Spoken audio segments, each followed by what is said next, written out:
Hello and welcome to Transforming Tomorrow from the Pentland Centre for Sustainability in Business. I'm Paul Turner. And I'm Professor Jan Babington. We're about to head to Southeast Asia to find out what Bangkok, banks and badgers have in common. Have you ever stuffed a badger, Jan? No. Have you? Why are you asking me this question? Do you have some kind of fascination with birds and other wildlife in museum collections? Oh, yeah, kind of. I mean, it's interesting to look at, even if it's a bit gruesome and a bit 18th century. Do you know what it has to do with sustainability? No, clearly not, but I do hope you're going to tell me, because stuffing badgers was not something I had on my list of things to think about today. Well, I'm completely baffled myself then, because I've got down here, we've got a whole episode on taxidermy. Sorry. Oh, I'm sorry. Yeah, no, okay. I now see where this got. Taxonomies, Paul. Oh, taxonomies. Right, I need to change my glasses. Right, that makes a lot more sense. Okay, right. Oh, sorry. I enjoyed that way too much. Right, yeah. Yeah, I can. Yeah, okay. You understand where my confusion arose? Yeah, I do. Because I don't exactly use the word taxidermy in everyday life, but I've at least heard of it. And now you've just thrown this word taxonomy at me. Well, look, this is then going to be an absolutely brilliant podcast for you, Paul, as well as our listeners, because it's a taxonomy is really important, but it's kind of like in the background. So actually finding out what it is will tell you something about how the markets work. I was about to ask in the background of what, and then you've said markets. So Operation of capital markets. Operation of capital markets. Are we talking about stock exchanges and such? Yes, indeed, but also anything that allocates funds, so it could be banks as well. Is it a system?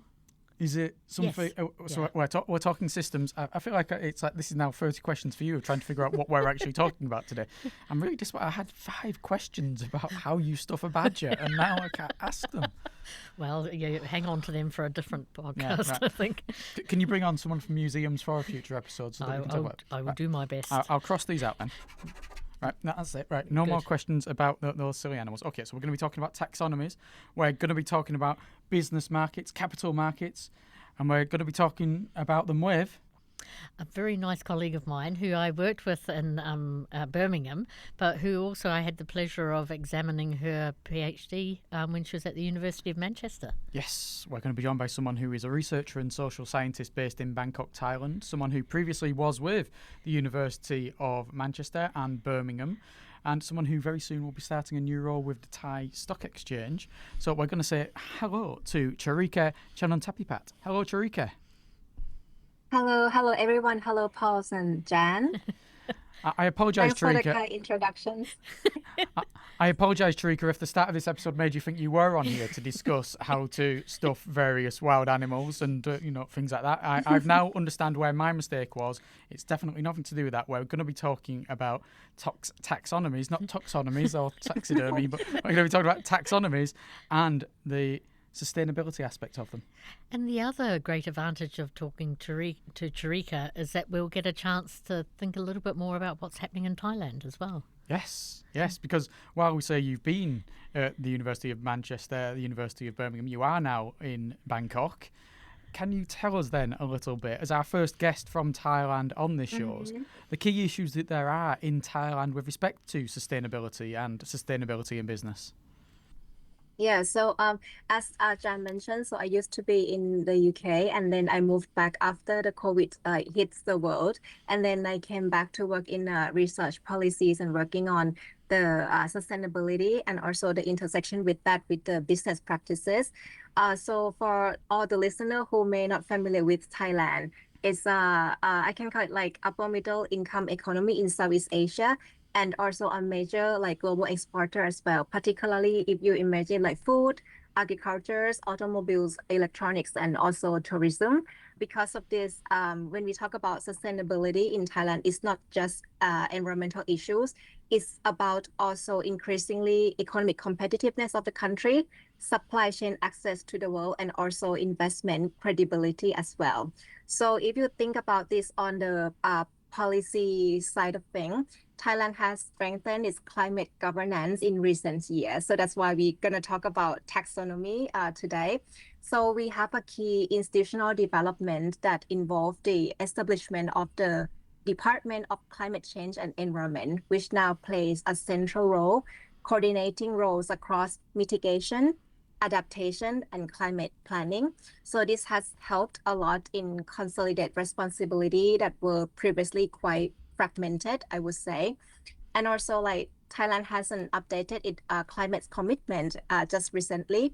So we used to have the net zero goals by 2065, which is quite actually further away from the global commitment. But now it's accelerated into net zero by 2050. So these targets are ambitious for economy like Thailand that still relies heavily on manufacturing, agriculture, and also fossil-based economy. So that's why in this perspective, sustainability and also like climate mitigation adaptation is quite important to Thailand.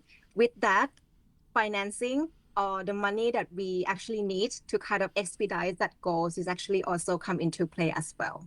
So within that background of a country that's pursuing ambitious climate change goals and will need finance for doing that, what is a taxonomy and why would that be relevant in this context? Okay, so when you were making like kind of jokes and teasing about what is actually taxonomy, so It when wasn't I a joke. started I to have no idea what a taxonomy is. Absolutely none. Carry on. I'm taking real notes now to find out what it is. Okay. Yeah, but I need to make a note, not a joke as well, that taxonomy that we're talking about right now is not the tax system. It has nothing to do with tax because like all the time when I was like speaking about the development of Thailand taxonomies and then people start getting panicked that okay this person will gonna talk about like tax, like how the money gonna be taxed, but that's nothing about taxonomy. But if you are in the kind of life science and you're familiar with like birds, maybe like plants, you might be familiar with the taxonomy, but that's different as well. But the root of that is actually the taxonomy is about the classification system. So in this sense we call it like green taxonomy. So it's a shared classification system, or we can call it like the central dictionary that defines which economic activities can be considered environmentally sustainable. So which activities can be considered as green. So why do we actually need this kind of central system or central dictionary? Because if we talk about maybe one technologies in one country, it might be considered as green, but it's more in more developed economy, it might not consider as green because the technologies go further than that. So firstly, when we talk about like taxonomy in this context, or we call it green taxonomy, it's follow the common structure that with the three key elements. So the first one is need to have an activities that must make substantial contribution to at least one environmental objectives. When we talk about like green in terms of the objectives, right, they might have different objectives. For example, climate change mitigation, reducing greenhouse gas emissions. So that's one kind of the green objective that we talk about. But on the other hand, when disaster that stemming from the climate change hits the countries, we need to adapt to that. So that's another objective that can be incorporated in the taxonomy as well. So that's the climate change adaptation objectives. So at first, in Thailand taxonomy, we mainly focus on the climate change mitigation, so reducing the impact. But then gradually, we think about other objectives as well. So as I am aware that EU also have the taxonomy, and in the EU taxonomy, there are 6 different environmental objectives. Those include climate change mitigation, adaptation, and also like pollution reductions, biodiversity protection as well. So first, when we have taxonomy, we need to know what objective that is kind of respond to. And second, when we identify the activities, we need to also have the concept that is called do no significant harm. And it have the nickname that we also call it short DNSH. So do no significant harm. So for example, if we think about one environmental objectives, right?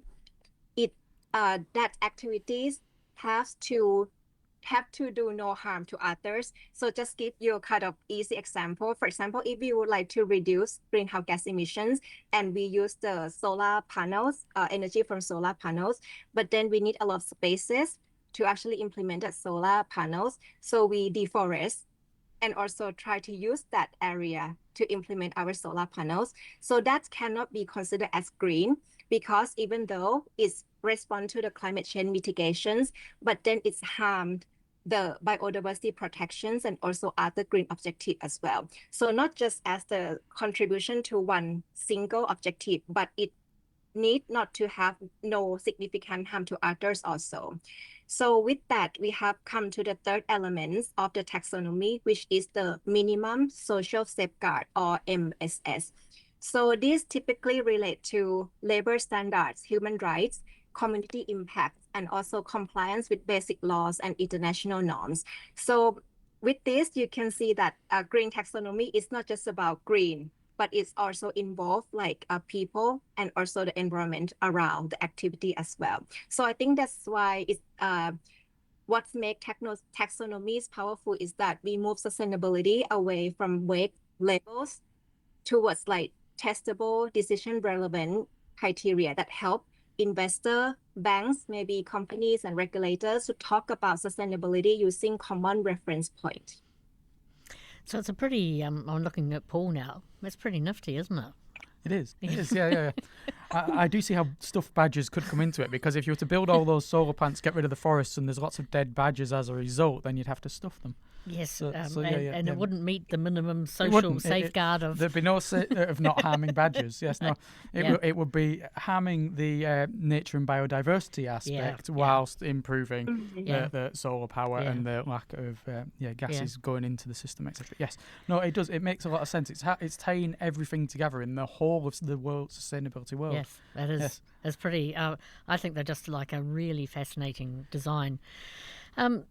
And of course, when you get on, if your substantial objective is to enhance biodiversity, you can't do any significant harm to your climate change objectives. Mm-hmm. So it all comes and goes. Yeah, and you've also then there's the social safeguards for the people as well. You're saving all the environment, but if you're saving the environment at the cost of all the human population dying, then we need to find another way to save the environment so it all works. Yes, no, it's bringing it all together under one umbrella. I think we should now be called Taxonomies tomorrow. Taxonomies tomorrow. That's it. Yes, rather than transforming tomorrow. Yes, rather than transforming tomorrow. Transforming taxonomies.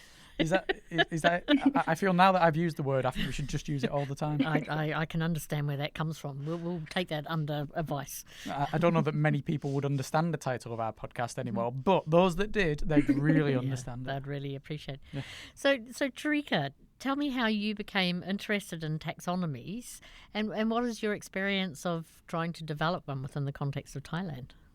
Okay, just before I move on to that, I would like to highlight also that when we talk about taxonomy in some jurisdictions, it's actually like mandated and it's required. So, for example, in the EU, you have the taxonomy regulations. So it means that that's required by the institutions or firms in the scope of that regulations to comply. But now, as for Thailand, Thailand taxonomy is now used as a kind of informational tools only or referencing tools. There's no hard laws requirements for companies, financial institutions to use that.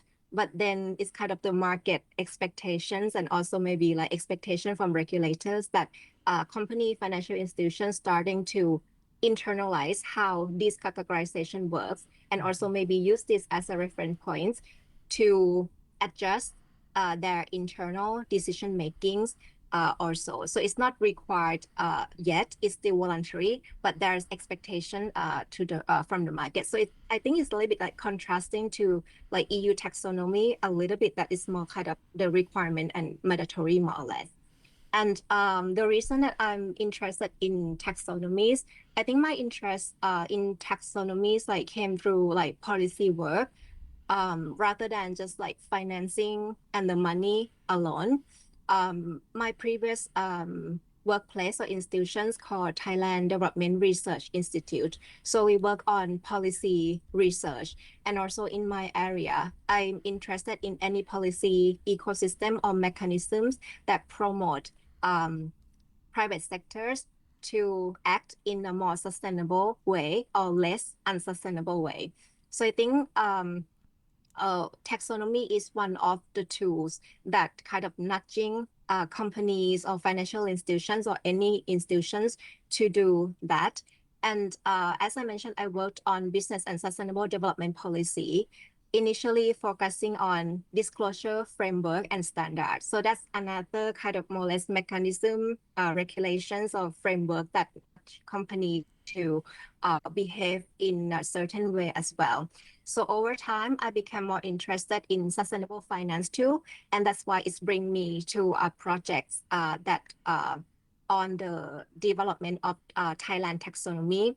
But I needed to say that I kind of got involved in the phase 2 of Thailand taxonomy. In the phase 1, the Thailand taxonomy actually involved only 2 sectors, energy and transportations. I think the reason like beyond the resource constraint is that because these 2 sectors are the most kind of greenhouse gas emitting sectors, so that's why they kind of tackle these 2 sector first. But then when the phase 2 was developed, it's just launched last year in May. So we expanded from 2 sectors into like 6 sectors. 4 additional sectors include agriculture, construction and real estate, manufacturing, and waste management.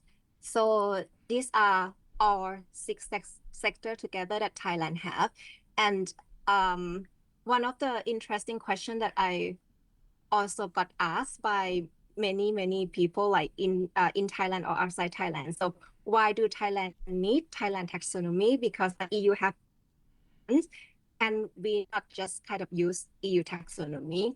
So I think the answer would be that we set the standard and expectations align with the global standard, but sometimes we need to kind of realign that with the local context as well. So you would see that if you're interested, you can look at our, especially on the agriculture sector. So all the sector, they have the traffic light system. So what's green, what consider like amber, what consider red. But in agriculture sectors, so sustainable agriculture practices in the Western world compare like to the context in Thailand might be different. So that's why it needs to be localized. So I think that's why different countries might develop their own taxonomy in such a sense. So I think that's why Thailand kind of started to do so also. It doesn't sound easy. It sounds very complicated. You were talking about the fact that Thailand's already on phase 2, that it started off with its phase 1 with its focus around energy and transportation only and then expanded out. I know how hard it can be in any country for laws to get passed and for regulations to be put in place. So for them to have a taxonomy which is enveloping so many different areas, it must be really difficult. So how does a taxonomy get developed, Charika, and what problems have you got to overcome if you're going to create one?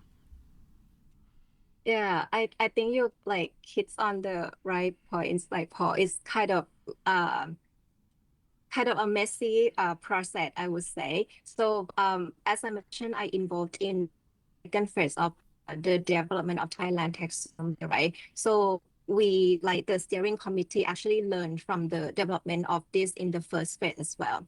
So because it's complicated, and we also needed to rely on the international consultant, the CBI, Climate Bond Initiatives, actually helped with the Thailand taxonomy phase 1 development as well. And when you imagine like the complexity of the concept, and also it's kind of spoken and described in English, which is not like kind of the native tongues in Thailand. So everything's complicated, plus the language barriers. And also like maybe when we got the draft on the first phase, the times for the public consultations, time for people to think whether they can have the input, so what they could input in that. So that's kind of one of the challenging things that we found in phase 1. So in phase two that I've got involved, TDRI as a kind of policy research think tank act as a secretariat of the steering committees. So we have the steering committees on one layers. So these are the 4 parties that make the decisions.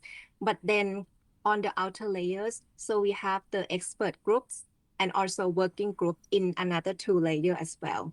So with that, we knows that we have like everyone on board. We have the expert, we have the stakeholders on every sectors involved. So in practice, like taxonomy are not written by just like by the expert and not just by the academics in isolation. So they emerge through the combinations of technical drafting, stakeholder engagement, and also institutional governance that coming together. So typically when you see this process involve deciding which environmental objectives and sector to prioritize, because we cannot do all the 6 environmental objectives all together with all the sectors that I mentioned. Develop technical screening criteria, what's considered green, amber, and also red. So that's a lot of negotiation already. So we can say that green is kind of benchmark to net zero at 2050s, but how's the amber and the red and also like the DNSH, MSS like put into place. So that's a lot of negotiations. And then the stress testing this criteria through the consultation with financial institution, corporates, and also SME, sector expert, and civil societies. I remember like there was one kind of discussion circle that's organized by an NGOs. So these are the group that there's a lot of kind of misunderstanding, and if we actually as a working team miscommunicate, it might kind of go into different directions. So we need to know like what are their concerns and how we're gonna address their concern with the existing taxonomy and also the future development of this taxonomy. Another challenge, as I mentioned, is stakeholder diversities. So I mentioned to Jan when she visited Bangkok that some people think taxonomy is like the kind of mission to the moon. So you aim high first and it's voluntary. So if they think it's voluntary and it's kind of the improvement tool, so they said, okay, we need to kind of keep it very high standard. So we go into that directions. But if the perceptions of a particular stakeholder actually thinks that it's going to be the laws, it's going to be the regulations, when they're going to lobby and talk about things in the process, they try to kind of, okay, maybe we need to kind of lower the standard a little bit. So with just this kind of understanding on the same document, will make this kind of challenging in the development process. And I think another important challenges is also the governance. So as I mentioned, the second phase, we have the steering committees, we have the working group, we have the expert group, we have everyone. And then we also mentioned that calm down. So this not just kind of the final goals that Thailand taxonomy will be developed. So we might have phase 3, phase 4, and going on, because taxonomy, one of the gist of taxonomy is actually a living document. So what is actually described as green now, maybe in the future it's not green anymore. It doesn't mean that it's not good, but maybe the technological development makes something greener and we should go towards that. So it's a living document that we can revise in a continuous process. So I think how we can make these living documents and have the proper governance system to make this kind of can be revisions. So that's, I think, still another challenge, because we cannot just kind of wake up tomorrow and, okay, let's revise taxonomy, Thailand taxonomy. So it's not working that way. So I think that's also another challenge that we can also need to address. And operationally, lastly, I think the challenges lies in the operationalizations of the DNSH and the MSS that we mentioned. So it's a good concept, but how it's act upon in reality is difficult, because like how you're going to check that it do no harm to other environmental objectives, it do no harm to the communities. So it need proof. Does it need verification? Who's going to check it?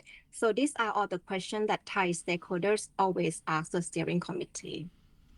So given all of that, and I think you've given our listeners a really good sense of how difficult it is to build one of those, for phase 2, how long was that? How long did it take to put together that phase 2 of it? So it took about like the whole process, maybe like one year and a little bit roughly. So because the process started with the kind of political view of, okay, we're gonna do the taxonomy phase 2, right? And then we have the financial aid for international organizations. On phase 2, there are at least like 3 parties that actually put the financial aids on the table. Those include like the GIZ, the aiding agency of the German, and also the IFC as well.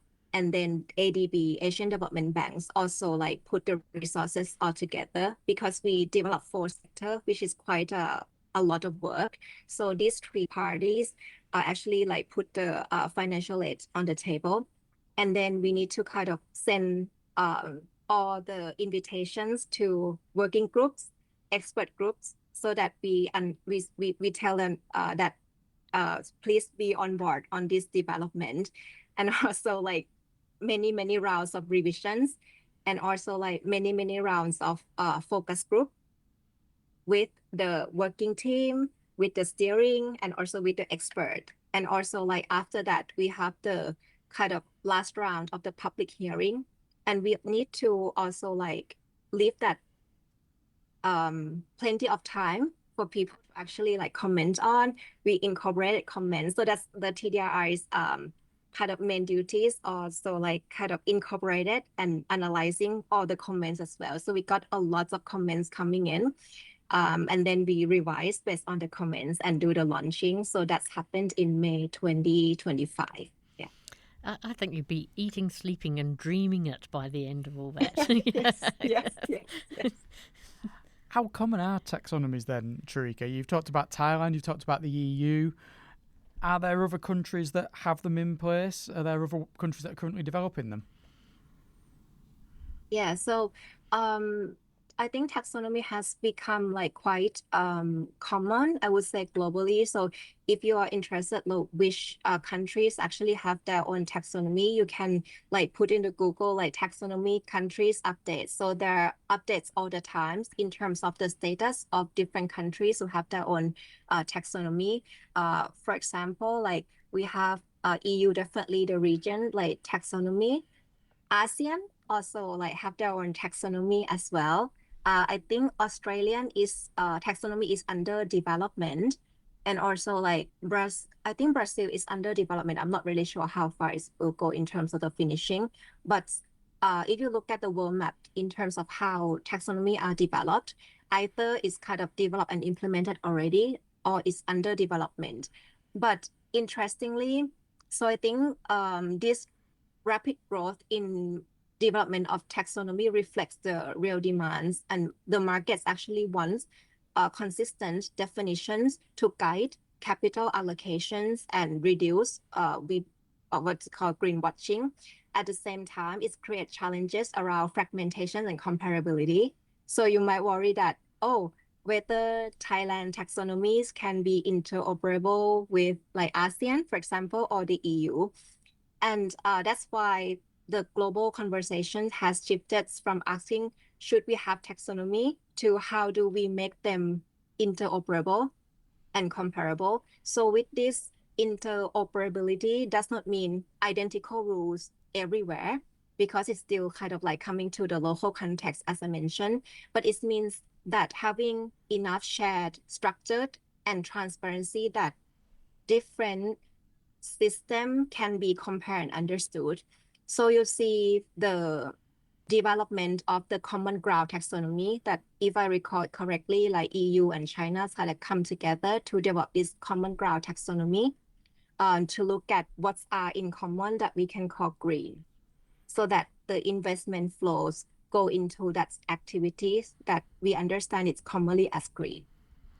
Do you see a future then where you're talking about the EU working with China, that maybe the more countries that have developed their own taxonomies start working more with the other taxonomies and getting them to, I don't want to necessarily say be exactly the same, because no country has the same needs exactly, but that they fit together nicely so that they complement each other maybe? Yeah, but I think I'll take an example of, for example, like ASEAN taxonomy, right? So if you're looking at different country in ASEAN, each country might have their own like local context, and at the same time, they might have their own kind of stage of economic development.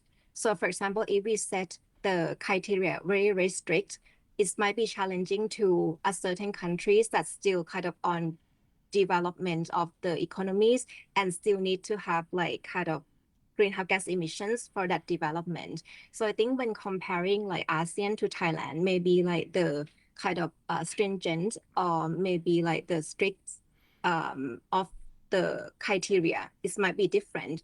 But then when we talk about green activities or environmental objectives, so that's kind of common language, because when EU have the 6th environmental objective, I think the structure of Thailand taxonomy is designed in such a way as well.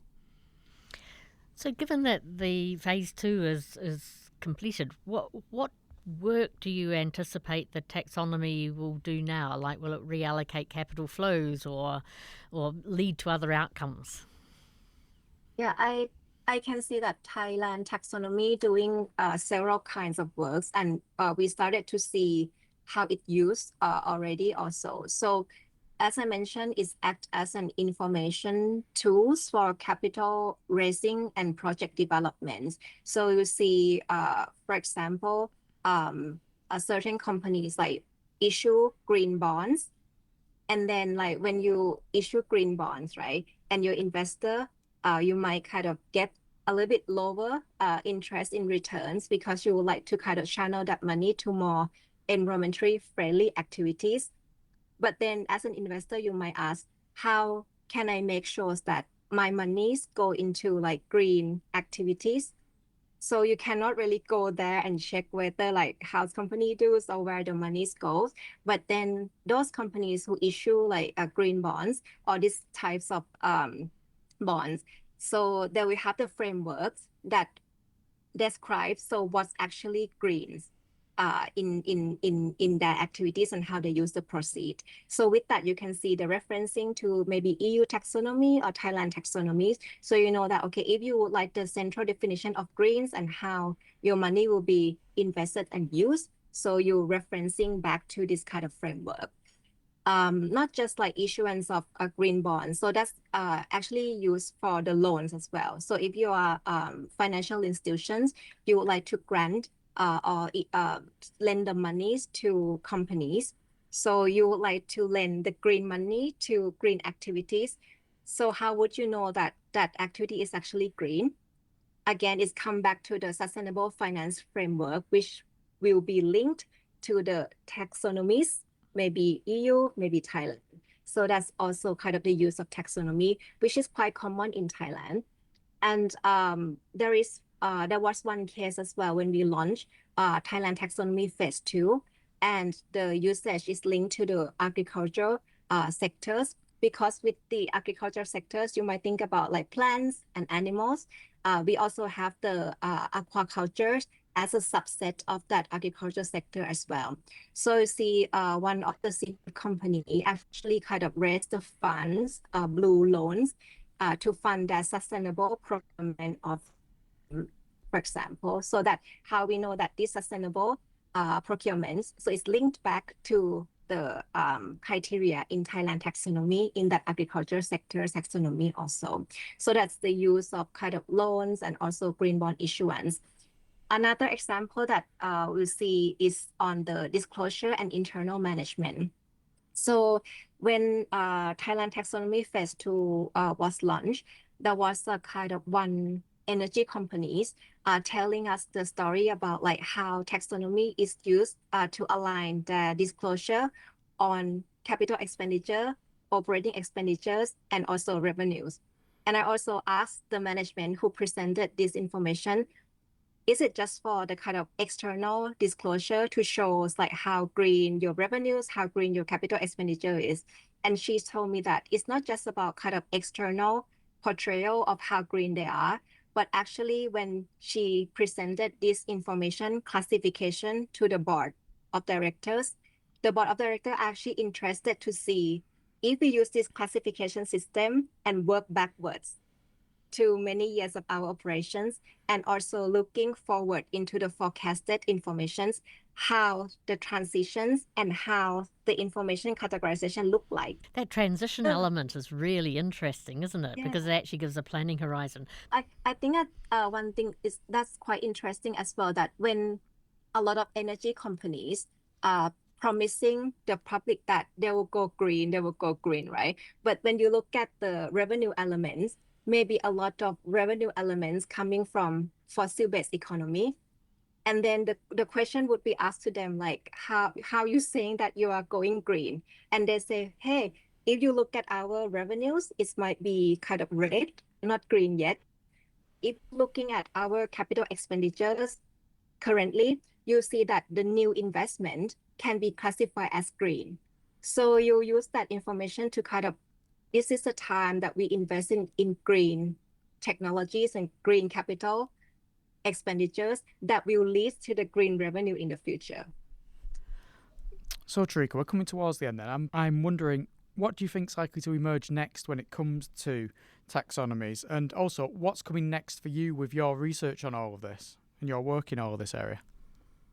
I think looking ahead, I see like maybe 2-3 main directions on this. So first, broader environmental coverage could be enhanced.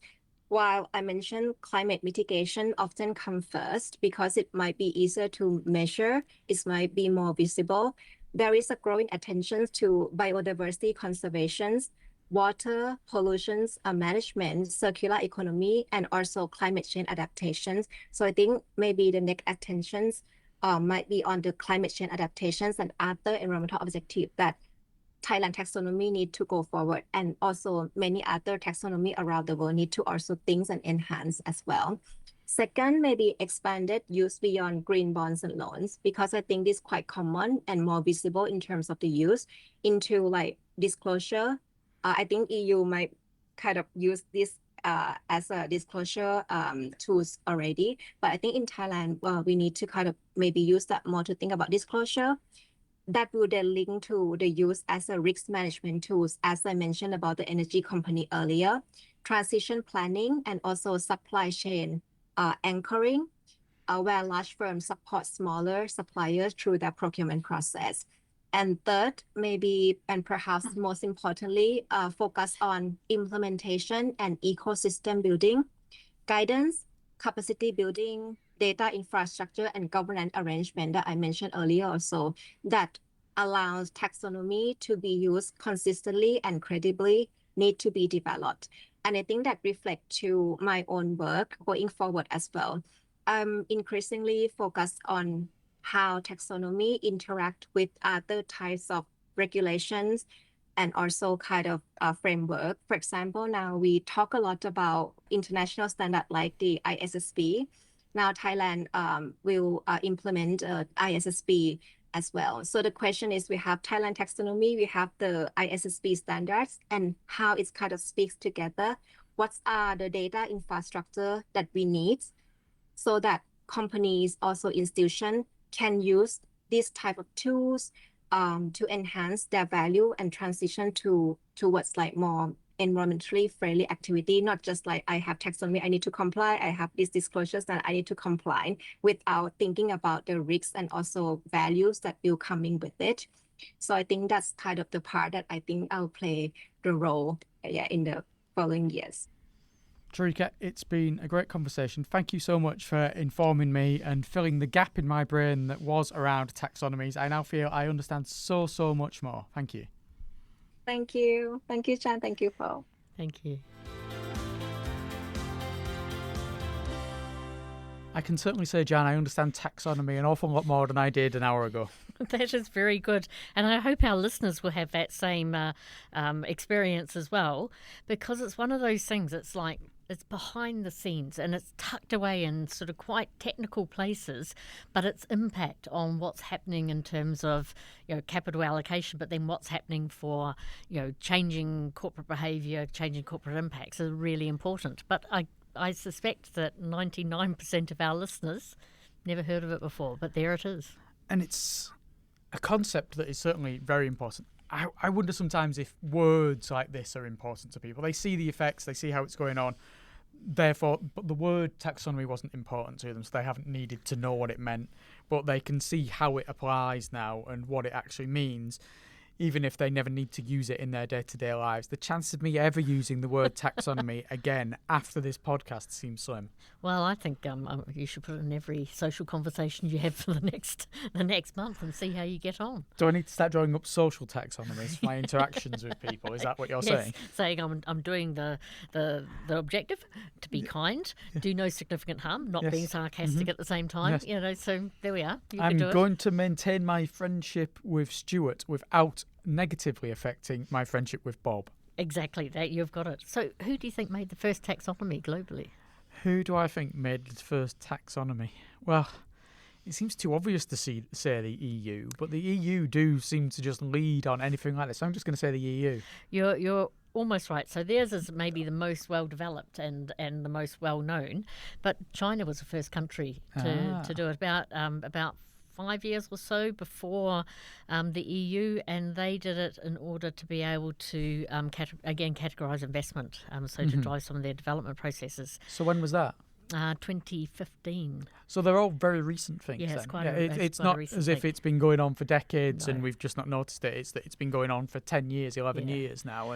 But that's also why the Common Ground taxonomy is an EU-China collaboration, partly because of the leading role of both of those countries, but also when it comes to these kind of things, if China and the EU decide they're doing something, that you've got really big coverage across the globe at that stage. Yeah, the rest of the world's essentially going to realise that they're going to have to fit in somewhere because so much of their trade, so much of their international relations is going to be going through either the EU or through China, because they're just such powerful bodies. Yes, and even if you're not fitting in, you can perhaps be reassured that what's coming from ASEAN countries, what's coming from China, what's coming from the EU, if it's described as green, either green finance or green products, you've got this proofing behind it.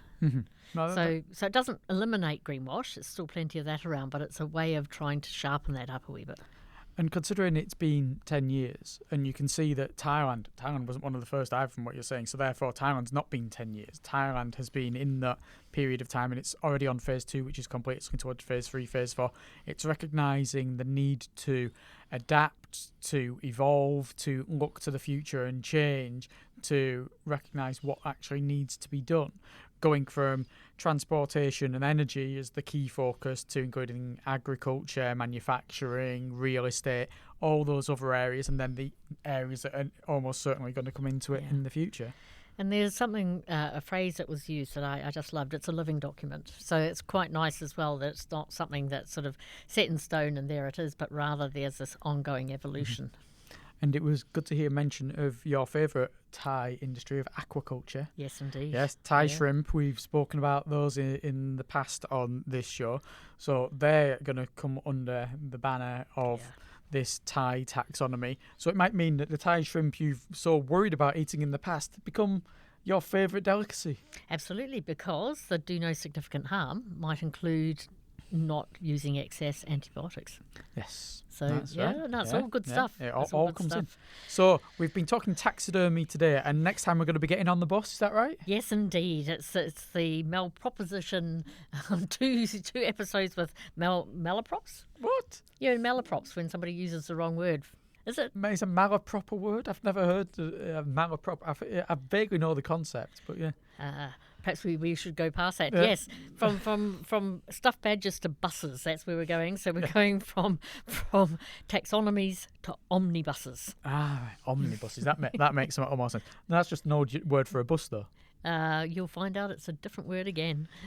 I gather it's to do with more regulations It and is. such. Yes, yeah. No buses are involved in the making of this podcast. Nope. No. Well, I look forward to that. Until then, thank you very much for listening. We're going to go and stuff a badger. Goodbye from me, Paul Turner. Goodbye from me, Jan Bevington, and I am definitely not going to stuff a badger.